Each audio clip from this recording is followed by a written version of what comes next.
नमस्कार। देश देशांतर में आपका स्वागत है। मैं हूं श्याम सुंदर। अमेरिकी राष्ट्रपति बराक ओबामा और उनके प्रतिद्वंदी मिट रोमनी के बीच तीसरे और आखिरी टीवी बहस के बाद दोनों ही उम्मीदवार देश के अलग अलग हिस्सों में दौरे पर निकल गए हैं। टीवी पर हुई आखिरी बहस को लेकर विशेषज्ञों और सर्वेक्षणों के अनुसार इस बहस में बाजी बराक ओबामा के हाथ रही। आज देश देशांतर में अमेरिकी राष्ट्रपति चुनाव के कुछ पहलुओं पर और इस चुनाव से भारत के संबंध पर चर्चा करेंगे। और इस चर्चा में हमारे साथ खास मेहमान हैं संदीप दीक्षित, हिंदू अखबार के वरिष्ठ पत्रकार हैं, कमल मित्र चिनॉय जवाहरलाल नेहरू विश्वविद्यालय के अंतर्राष्ट्रीय मामलों के जानकार हैं, और इसके अलावा पूर्व विदेश सचिव रोमेश भंडारी साहब भी हमारे साथ जुड़ रहे हैं। रोमेश भंडारी साहब, आप ही से चर्चा की शुरुआत करते हैं। जो 3 टीवी बहस हुई उसके बाद अगर मैं आपसे एक आकलन मांगूं कि विदेश नीति या जो घरेलू अर्थव्यवस्था की हालत है, अमेरिका के चुनाव में कौन सा बड़ा मुद्दा बनकर उभर रहा है? आमतौर पर जो उनका विदेशी मुद्दे हैं वही ऊपर उभर आते हैं। विदेश नीति में उनकी जरूर दिलचस्पी है, लेकिन सबसे पहले उनकी दिलचस्पी है अपने आर्थिक स्थिति पर। और अमेरिका का हाल इतना अच्छा रहा नहीं है। ज़रा वहाँ अनएम्प्लॉयमेंट भी ज़्यादा बढ़ रही है, आर्थिक स्थिति अमेरिका में वेस्ट में ज़रा ख़राब है। इसे ज़्यादा जोर इस बहस में, इस चुनाव में ज़्यादा जोर होगा कि अमेरिका की नीतियाँ, आर्थिक नीतियाँ अमेरिका के लिए क्या होंगी, और अगर उसके संग कुछ जुड़ा हुआ है विदेश नीति के साथ, वो जोड़ा जाएगा। लेकिन मेन ऑब्जेक्टिव होगा डोमेस्टिक इंटरेस्ट में क्या सबसे बेहतर है। जी, तो कुल मिला के जो आर्थिक मसले हैं वो भी कहीं ना कहीं उनकी विदेश नीति से जुड़ते हैं, लेकिन मुख्य तौर पर आप मानते हैं कि आर्थिक मामले जो हैं, जो घरेलू हालात हैं अमेरिका के, वो चुनाव में डोमिनेट करेंगे। मैं आता हूं आपके पास फिर से कमल मित्र चिनॉय जी। उनका कहना है कि जो घरेलू हालात हैं अमेरिका के, वो इस तरह के हैं कि वही चुनाव में इस वक्त डोमिनेट कर रहे हैं। देखिए, पहले जो 2 डिबेट हुए उसमें आर्थिक मुद्दों पे काफ़ी, आर्थिक मंदी पे काफ़ी बातचीत हुई, मगर तीसरे डिबेट पे विदेश नीति पे काफ़ी बातचीत हुई, ख़ास तौर में जो पश्चिम एशिया देश हैं वहाँ क्या हो रहा है। और मगर जो वहाँ के विशेषज्ञ हैं वो कहते हैं कि इन डिबेटों से इतना फ़र्क नहीं पड़ता है, मगर ये होता है कि जो लोग चाहते हैं उसके लिए फिर वो भाग दौड़ करते हैं, लोगों को फ़ोन करते हैं कि आप मत देना, आइए, लोगों को अपने गाड़ी में ले जाते हैं। तो ये मोबिलाइजेशन के लिए है आखिरी 3 डिबेट। और जो स्विंग स्टेट्स कहलाते हैं, जिनके आधार पे जीत हो सकती है या हार हो सकती है कुछ हज़ार वोटों से, दोनों उम्मीदवार वहाँ अब घूम रहे हैं और उसका असर होगा अंत में। जी संदीप, अगर भारत के संबंध की बात करें, आज जब सुबह के अखबार हमने देखे तो ज़्यादातर अखबारों में ये चर्चा थी कि जो विदेश नीति पे दोनों ही उम्मीदवारों ने बात की, उसमें भारत के जो 2 अहम पड़ोसी हैं, चीन और पाकिस्तान, दोनों का जिक्र आया, लेकिन भारत का जिक्र नहीं आया। कोई चिंता की बात है? आप देखिए तो 6 देशों का नाम आया जी। चीन, पाकिस्तान आपने बताया, साथ में ईरान, सीरिया और माली, और एक आध और देश। तो इन सारे देशों में 3 चीज़ें हैं। पहला, या तो वो सुरक्षा के लिहाज से खतरा है अमेरिका के लिए, दूसरा अमेरिका की आर्थिक उन्नति के लिए खतरा है, या तीसरा वो किसी स्विंग स्टेट्स में उन देशों के नाम लेने से फ़र्क पड़ता है। तो चीन का देखें हम अगर, तो ओहायो में एक स्विंग स्टेट है, वहाँ फ़र्क पड़ता है। इजराइल, छठा देश, इजराइल का फ्लोरिडा में पड़ता है। और उसी तरह राष्ट्रीय सुरक्षा की दृष्टि से ईरान को वो खतरा मानते हैं और अफगानिस्तान को मानते हैं, और आर्थिक उन्नति में चीन को रोड़ा पाते हैं। तो ये सारे नकारात्मक पहलू हैं, इसलिए हमें अपने आप को खुशकिस्मत मानना चाहिए कि हिंदुस्तान का नाम नहीं लिया गया। इस बहस में नहीं आया। और अगर आप देखिए कि अभी थोड़ी दिन पहले आया था तो उसमें आउटसोर्सिंग के ऊपर आया था, जहां की अगेन नकारात्मक था। और उस पे इस बार के प्रेसिडेंशियल डिबेट में सारी जो भड़ास थी कैंडिडेट्स की, वो बेचारे चाइना ने अकेले झेली। और उसी तरह 2008 में जब हिंदुस्तान का नाम आया था तो उस टाइम बैरक ओबामा ने, हिलेरी क्लिंटन उनकी प्रतिद्वंदी थी, तो हिलेरी क्लिंटन को पंजाब से एक डेमोक्रेटिक सेनेटर कह दिया था। तो अच्छा ही है कि नहीं आया। और जहां तक चिंता करने की बात है, तो चिंता तो ब्रिटेन, जापान, कोरिया और ऑस्ट्रेलिया को करनी चाहिए, जो कि इनके अमेरिका का हर हुक्म तामील करते आए हैं 50-60 साल से, पर उनका तो नाम ही नहीं लिया गया। जी संदीप, रोमेश भंडारी साहब, संदीप दीक्षित कहते हैं कि अगर दोनों ही उम्मीदवारों के बहस में भारत का नाम नहीं आया तो कोई बहुत चिंता की बात नहीं है, बहुत उसमें कंसर्न की बात नहीं है। लेकिन चीन और पाकिस्तान का जो जिक्र आया, चीन के को खास तौर पर देखें तो कितना बड़ा इशू है, जो व्यापारिक संतुलन है वो अमेरिकन प्रेसिडेंट इलेक्शन में कितना बड़ा मुद्दा हो सकता है ओबामा और मिट रोमनी के बीच।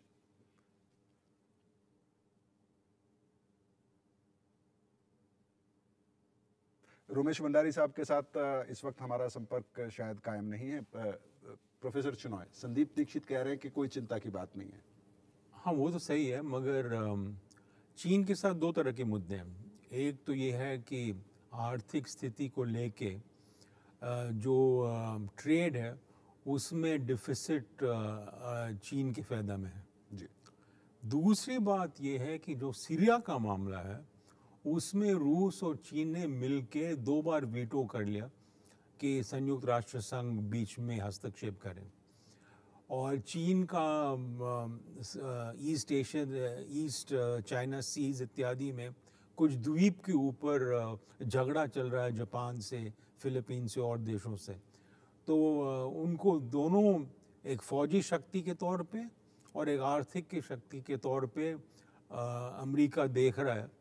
और पाकिस्तान और भारत के बीच में जो तनाव है आतंकवाद वगैरह पे, उस पर ये चुनाव में बात ही नहीं हुई जी। मगर इसका मतलब ये नहीं है कि जब नई सरकार आ जाएगी कि इस पे काफ़ी बातचीत नहीं होगी। जी।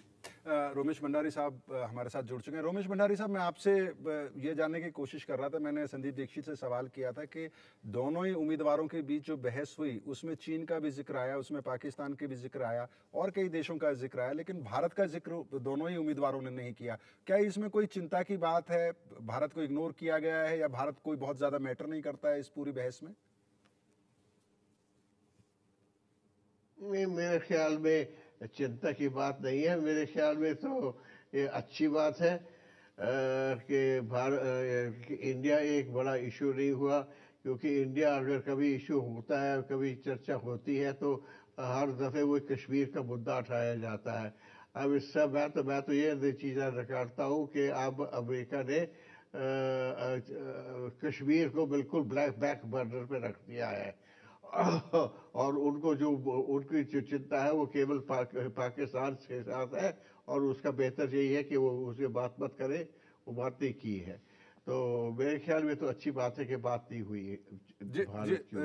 रोमेश भंडारी साहब, विदेश नीति की अगर बात करें, जो अमेरिकन प्रेसिडेंशियल इलेक्शन चल रहा है उसमें जो डिबेट चल रहा है, दोनों कैंडिडेट्स की अगर बात करें, बराक ओबामा की बात करें और मिट रोमनी की बात करें, दोनों ने जिस तरह के पॉइंट ऑफ व्यू सामने रखे हैं, भारत के लिहाज से अगर अंतर्राष्ट्रीय परिस्थितियों को देखें तो आपको कौन से उम्मीदवार की जो स्टैंड है, खास तौर पे भारत के जो पड़ोसी हैं चीन, अफगानिस्तान या पाकिस्तान की बात करें, तो आप किसके साथ ज्यादा कंफर्टेबल भारत महसूस करेगा?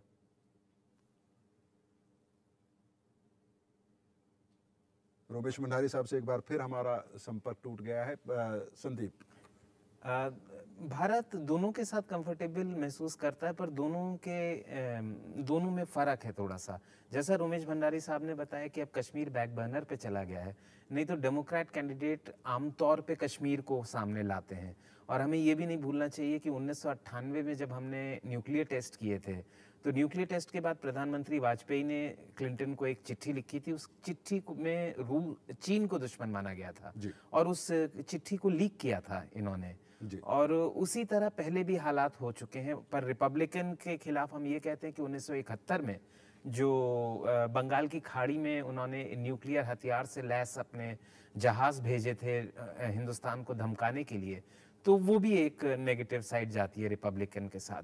पर आम तौर पे अगर हम इंडियन स्टेट की माने तो इंडियन स्टेट रिपब्लिकन के साथ ज़्यादा कंफर्टेबल महसूस करता है, क्योंकि उसमें फिर उनको ज़्यादा हिदायतें नहीं दी जाती हैं हिंदुस्तान को, और हिंदुस्तान का फिर इस्तेमाल होता है चाइना के साथ काउंटर बैलेंस करने के लिए हाल के सालों में जो हमने देखा। जी, कमल मित्र चिनॉय जी, जिस तरह से बराक ओबामा ने भारत की अफगानिस्तान में एक अहम भूमिका स्वीकार की और उसको एक तरह से भारत शायद उतना आगे बढ़ के शायद हिस्सा नहीं लेना चाहता था अफगानिस्तान में, उस तरह की राजनीतिक सहमति भारत में शायद नहीं है, लेकिन अमेरिका की तरफ से और ख़ासतौर पे बराक ओबामा की तरफ से इस तरह से पेश किया गया कि भारत को एक अहम रोल अफगानिस्तान में प्ले करना चाहिए। उस लिहाज से अगर आप देखें तो मिट रोमनी और ओबामा में अगर आप तुलना करें, किसको बेहतर पाते हैं? देखिए, जो 3 वाद विवाद हुई हैं उनमें विदेश नीति में कोई खास अंतर नहीं है, मगर भारत पसंद करेगा कि बराक ओबामा आए, क्योंकि बराक ओबामा के साथ कुछ संबंध बढ़ गए हैं, उनकी समझ इस इलाके की बढ़ गई है। और मिट रोमनी तो नए होके आएंगे, कंजर्वेटिव हैं, वो चाहेंगे कि जो देश हैं पड़ोसी देश यहाँ के सब अमरीकी बात को मान ले, गुटनिरपेक्ष आंदोलन को समझते नहीं है। तो मैं सोचता हूँ भारत के लिए बेहतर होगा कि ओबामा आए।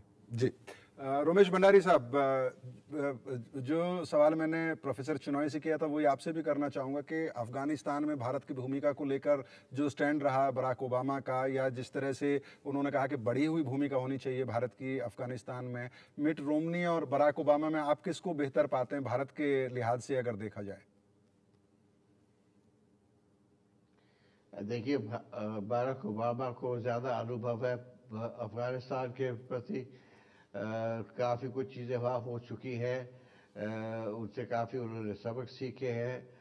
उनको मालूम है कि भारत की स्थिति उस इलाके में कैसी है, क्योंकि भारत एक स्टेबलाइजिंग फोर्स हो सकता है, और अफगानिस्तान में जो भारतीयों को है वो ज़्यादा बहुत पसंद करते हैं।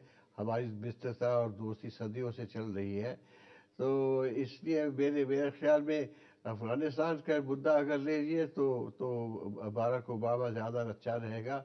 और मिट रोमनी की जैसे आमतौर पर अमेरिकन पॉलिटिशियंस की जिनके पास पद नहीं रहा है, उनकी जानकारी अंतर्राष्ट्रीय मामलों में ज़रा बहुत कम रहती है। वो ज़्यादा जोर देते हैं नेशनल पॉलिटिक्स के ऊपर, और इंटरनेशनल पॉलिटिक्स में ज़्यादा नहीं होता। और इस लिहाज से प्रेसिडेंट ओबामा को, या जो इनकम्बेंट प्रेसिडेंट है, उसको ज़्यादा एक एडवांटेज होता है। जी, संदीप, ये एक बड़ी मज़ेदार बात है कि अमेरिका के चुनाव में 2 बड़े मुद्दे होते हैं, आर्थिक मुद्दे और विदेश नीति। विदेश नीति पे बहुत बहस होती है, लेकिन जैसा कि प्रोफेसर चिनॉय भी कह रहे थे कि इस इलाके के बारे में जितनी जानकारी ओबामा की है, बढ़ी है उनकी जानकारी पिछले दिनों में, कि बहुत सीमित जानकारी होती है अमेरिका में और नेशनल पॉलिटिक्स ही ज़्यादा डोमिनेट करती है। बिल्कुल सही कहा आपने कि अमेरिका में राष्ट्रपति तो देश कम चलाते हैं, उनके जो एडवाइसर होते हैं जो कि खुद किसी न किसी इंटरेस्ट ग्रुप से आते हैं, यानी वित्तीय संस्थान या हथियारों के सौदागर, लॉबीज जो होती हैं, वो बेसिकली देश को चलाने में सहायक होती हैं। तो हाँ, ओबामा साहब 4 साल राष्ट्रपति रहे, तो जाहिर है कि उनकी नॉलेज बेहतर हो गई होगी। पर हिंदुस्तान के लिहाज से अगर आप देखिए, एक तो न्यूक्लियर नॉन प्रोलिफरेशन, उस पे रिपब्लिकन जो है कम स्टैंड लेते हैं, जिसकी वजह से इंडिया यूएस न्यूक्लियर डील हुई, और जिसकी वजह से हम एनएसजी में मेंबर बनना चाहते हैं, पर पिछले 4 साल से नहीं बन पाए हैं, क्योंकि एक डेमोक्रेटिक एडमिनिस्ट्रेशन है जिसका एक अलग रवैया है। दूसरा, आउटसोर्सिंग पर रिपब्लिकन्स बहुत ज़्यादा नहीं बोलते, अभी थोड़ा बहुत हमने सुनाई दिया है, पर वो फ्री मार्केट इकोनॉमी में विश्वास करते हैं, तो आउटसोर्सिंग अगर हुई तो उसमें हिंदुस्तान का ही फायदा होता है। और तीसरा है इमिग्रेशन, यानी यहाँ से जो जाए दूसरे देश में, उसमें डेमोक्रेट जो है रिपब्लिकन से ज़्यादा उदार होते हैं। पर 2001 के बाद तो हमने देखा क्या हाल हो गया, और हाल में ही डेमोक्रेटिक सरकार ने H1B वीज़ास पे सख्ती लगाई और उन पे दाम बढ़ा दिए। तो ये इन सारी चीज़ों कहीं ना कहीं उनके जो घरेलू राजनीति होती है उससे बहुत सारी चीज़ें तय हो रही होती हैं। बिल्कुल, बहुत सारी चीज़ें। जी, इस बहस को और आगे बढ़ाएंगे, लेकिन फिलहाल वक्त है एक छोटे से ब्रेक का।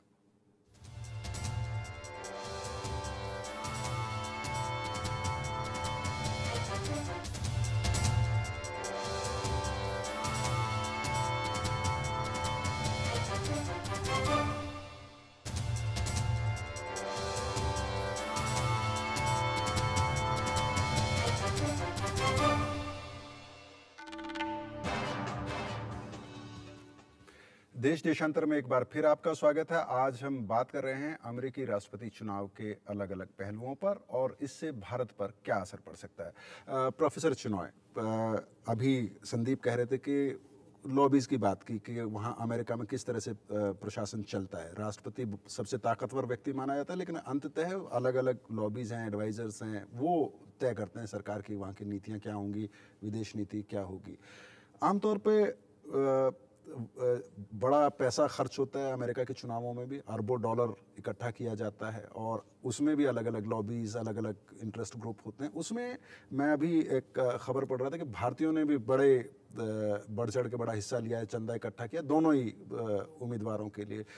उस लिहाज से अगर देखें जो भारत के लोग वहाँ पर अमेरिका में रह रहे हैं, जो बड़े लोग हैं, जो इस तरह की चंदा इकट्ठा कर रहे हैं, या कई बार हम लोगों को इस तरह की खबरें मिलती हैं कि मिशेल ओबामा की डिज़ाइनर भारतीय हैं या उनके फला एडवाइज़र भारतीय हो गए, ये सिंबॉलिक होता है या इसका कोई जब भारत के प्रति नीतियाँ तय होती हैं अमेरिका की, इसमें कोई असर पड़ता है?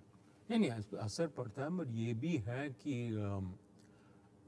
भारतीय लोग जो रहते हैं अमेरिका में, उनकी आमदनी काफ़ी है जी। और इस स्थिति में जहाँ सबसे अमीर लोग जो 1% हैं, उनको बाकी 90% की आमदनी के बराबर है, तो मध्यम वर्ग होना एक बड़ी बात है जी। और भारतीय लॉबी भी बहुत ज़बरदस्त है जी। और कुछ राज्यों में उससे काफ़ी फ़ायदा होता है।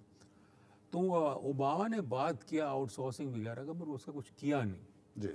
तो ये एक बोलने वाला मुद्दा है, क्योंकि आर्थिक मंदी है अमेरिका में, तो वहाँ के जो व्यापारी हैं और मैन्युफैक्चरर्स हैं, उनको बहलाने के लिए वो कहते हैं। मगर असल बात यदि ये इस तरफ देखेंगे एशिया इत्यादि में, तो ईरान का मुद्दा होगा, सीरिया का मुद्दा होगा जी, और अफ़गानिस्तान का मुद्दा पहले से ही है। और जैसे भंडारी साहब ने कहा, उसमें भारत काफ़ी मदद कर सकता है, उसमें भारत काफ़ी तो और कश्मीर का भी जो मामला है, मुझे लगता है डेमोक्रेट्स भी ज़्यादा चिल्लाएंगे नहीं, क्योंकि कश्मीर में काफ़ी शांति है जी, वो उस तरह का आतंकवाद नहीं है और डेमोक्रेटिक प्रोसेस है, आंदोलन वगैरह होते हैं, मगर सरकार उनको मंजूरी देती है। तो मुझे नहीं लगता कि कश्मीर का मामला यदि वो अगले 4-5 सालों में ठीक से संभाला जाए कि वो एक बड़ा मुद्दा होगा। जी, रोमेश भंडारी साहब, अगर विदेश नीति के जो मुद्दे हैं अमेरिकन चुनाव में जिनकी चर्चा हो रही है, अगर हम बात करें चीन की, भारत की, पाकिस्तान की, या फिर लैटिन अमेरिकी देशों की, या इजराइल की, या ईरान की, तो आप अगर इनमें मैं कहूँ तो कौन से जो बहुत महत्वपूर्ण मुद्दे जो प्रभाव डालेंगे सचमुच में राष्ट्रपति चुनाव में अमेरिका में?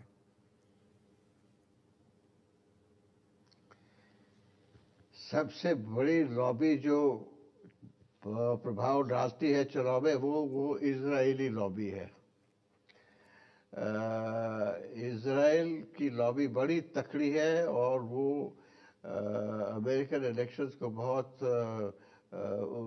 उसके ऊपर बहुत दबाव डालती है, उसका असर पड़ता है। तो मेरे ख्याल सबसे बड़ी लॉबी वहाँ इजराइल की है। दूसरी लॉबी वहाँ की चाइना की है, क्योंकि चाइना की भी बड़ी लॉबी है वहाँ। चाइना के संग वो जो वेस्ट कोस्ट से संबंध रहे हैं और कितने चीनी वहाँ से आए हैं, वेस्ट कोस्ट पे वहाँ रहे हैं, तो उनका भी एक बहुत बड़ा असर पड़ता है और उनकी लॉबी भी बड़ी तकड़ी है। इंडिया ने लॉबिंग मुझे अभी याद है 1952 में जब मैं पहले गया था वाइस कौंसिल होकर, और हमने बात उठाई थी अपने विदेश मंत्री से। वहाँ प्रधान जवाहरलाल नेहरू होते थे प्रदेश मंत्री, तो उन्होंने ये जवाब दिया कि भाई हमारी पॉलिसीज बिल्कुल स्पष्ट है, साफ है, हमें किसी के साथ लॉबी करने की कोई ज़रूरत नहीं है। जो हमारे साथ है वो साथ है, जो नहीं है वो नहीं है। हमारी राजनीति तो विदेश नीति तो वही रहेगी जो हम समझते हैं हमारे हित में है। तो अब ये देखिए ज़माने में रवैये बदलते रहते हैं। आज के रवैये की बात करें रमेश भंडारी साहब, तो जो मैं प्रोफेसर चिनॉय से भी चर्चा कर रहा था कि बहुत कई ऐसे भारतीय हैं वहाँ पर अमेरिका में जिन्होंने दोनों ही कैंडिडेट्स के लिए बड़ी मात्रा में चंदा जुटाया, लाखों डॉलर इकट्ठा करके दोनों ही कैंडिडेट्स को दिए। अगर इंडियन लॉबी की बात करें आज की तारीख में, वो कितनी प्रभावी है अमेरिका में और इन चुनावों में कितना प्रभावी तरीके से वो काम कर रही है? दिन ब दिन ज्यादा प्रभावी हो रही है।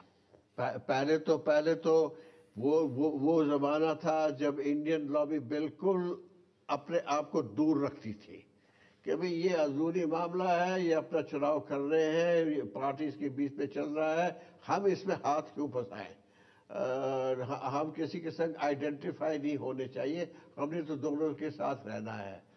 अब पिछले सालों में ये चीज़ें बदल रही हैं, क्योंकि अब हमारे लोग उसमें अभी चुनाव में भाग भी ले रहे हैं।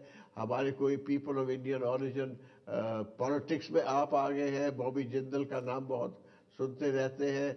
वो बड़े उम्मीदवार भी थे कि वाइस प्रेसिडेंट के लिए भी उम्मीदवार हो सकते थे जी। ये अब इंडियन लॉबी वहाँ तकड़ी हो रही है। इंडियन लॉबी का असर है। जो इंडियंस हैं वो बहुत धनी है, उनके पास पैसा है और वो उस पैसे को अब इस्तेमाल भी कर रहे हैं और उनकी लॉबी भी है, वो एक असर रखती है। और ये दिख भी रहा है, जैसे जो उम्मीदवार है वो इंडियंस के ऊपर तवज्जो दे रहे हैं। जी संदीप, जैसे कि अभी भंडारी साहब कह रहे थे कि ज़माना बदला है और भारत की अप्रोच भी बदली है विदेश नीति को अगर लेके कहें पिछले 10-15 साल में। दुनिया के हालात भी बदले, यूनिपोलर वर्ल्ड हो गया अब हम लोग कहते हैं।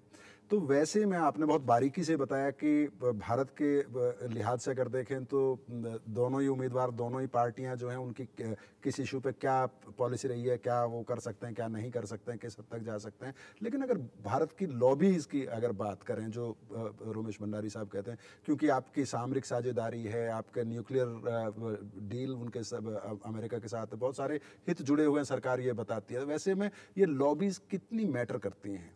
लॉबीज निश्चित रूप से बहुत मैटर करती हैं, क्योंकि लॉबीज का बहुत पुराना ट्रेडिशन है अमेरिका में। पर अगर हम लॉबीज में देखें तो वोटिंग ब्लॉक्स जो कि लोग करते हैं, तो उसमें जाहिर है कि स्पेनिश स्पीकिंग आदमी सबसे ज़्यादा हैं। वो तो 30, 40, 50 गुना ज़्यादा है हिंदुस्तानियों से। उसके बाद फिर जो एथनिक ग्रुप्स आते हैं वो उनमें चाइनीज़ बहुत डोमिनेंट हैं। और जहाँ इंटरेस्ट ग्रुप्स जिनको कहते हैं, जैसा कि रमेश भंडारी साहब ने बताया कि इजरायली है, चाइनीज़ है, उसके बाद फिर स्पेसिफिक सेक्टर वाइज है। आर्म्स, $60 बिलियन के हथियार एक्सपोर्ट करता है अमेरिका। ऑयल, जिसकी वजह से देश में विदेश में बाकी देशों में जो मुसीबत झेल रहे हैं वो इसी का कारण है। तो ये सारी लॉबीज हैं। तो उसमें अभी भी हिंदुस्तानी लॉबी इतनी सक्रिय नहीं हुई है और उसका कारण है, जैसा कि डॉक्टर चिनॉय ने बताया, कि ज़्यादातर लोग जो गए वहाँ वो ज़्यादा पढ़े लिखे या काम करने वाले हैं, यानी कि उच्च मध्यम वर्ग। उच्च मध्यम वर्ग आदतन खुदगर्ज होता है और इसलिए उन्होंने अपने आप को ज़्यादा बनाने की कोशिश की वहाँ। और उसके बाद अब हम देख रहे हैं हाल में कि वो अब राजनीति में आने लगे, उनके जो नुमाइंदे हैं। और इसलिए अभी भी हिंदुस्तानी इतनी संख्या में मजबूत नहीं हुए हैं या लॉबी में इतने मजबूत नहीं हुए हैं कि वो एक स्विंग कर सकें, जिसकी वजह से उनको अलग से चिन्हित करके ध्यान किया जा सके। जी, एक संक्षेप में एक और सवाल आपसे करना चाहूँगा, कार्यक्रम का समय समाप्त हो रहा है, कि अगर मान लीजिए वहाँ पर सरकार बदलती है या नहीं बदलती है, वैसे में भारत के जो संबंध है अमेरिका के साथ, जिस तरह के व्यापारिक संबंध है, सामरिक संबंध है, उनके को लेकर कोई चिंतित होने की ज़रूरत है? हाँ, कुछ तो झगड़े हैं अमेरिका के साथ, जैसे न्यूक्लियर लायबिलिटी बिल के ऊपर उनकी 12 रिएक्टर लगने थे उनकी कंपनियों को, 85,000 करोड़ की करीब बिजनेस है, वो नहीं हुई, तो उसके ऊपर है। फिर पश्चिमी एशिया में ईरान और सीरिया के साथ जिस तरह बर्ताव कर रहा है अमेरिका, उसके ऊपर हिंदुस्तान ने प्राइवेटली काफ़ी उनको कहा है और कहा है ये तरीका नहीं है। तो ये काफ़ी इश्यूज हैं जो कि अभी पड़े हुए हैं और जिनके ऊपर अभी हमें आगे आके चर्चा करनी है। तीसरा, जो कि पूरे प्रेसिडेंशियल डिबेट में बात ही नहीं की गई, वो एशियन पिवट की बात, जो कि यूएस कह रहा है कि हम साउथ एशिया पिवट करेंगे जिसमें कि हिंदुस्तान पे बहुत ज़्यादा असर पड़ेगा, उस पर तो बिल्कुल ही एक शब्द नहीं बोला गया। तो ये तो एक बहुत महत्वपूर्ण चीज़ है जो कि हमें नवंबर 4 के बाद हमें देखना है कि इसका असर किस तरह से पड़ता है हमारे ऊपर। कमल मित्र चिनॉय साहब, आमतौर पे भारत में इस तरह की धारणा है कि जो विदेश नीति के मामले में किसी भी देश के साथ अगर कोई संधि हुई है भारत की, तो वो सरकार बदले या ना बदले उस संधि पे कोई बहुत ज़्यादा फर्क नहीं पड़ता है। लेकिन अमेरिका के मामले में वैसी स्थिति है या जहाँ तक मेरी जानकारी थोड़ी सी डिफरेंट भी है?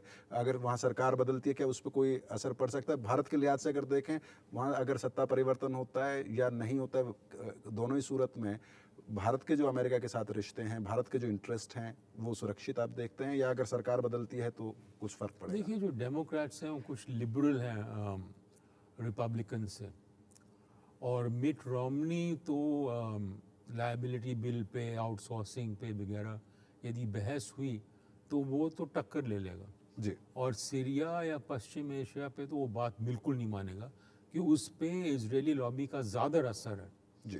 तो मुझे लगता है कि सामरिक तौर पे भी वो चाहेगा कि यूनिपोलर वर्ल्ड को बनाए रखे, और हम चाहते हैं मल्टीपोलर वर्ल्ड के लिए।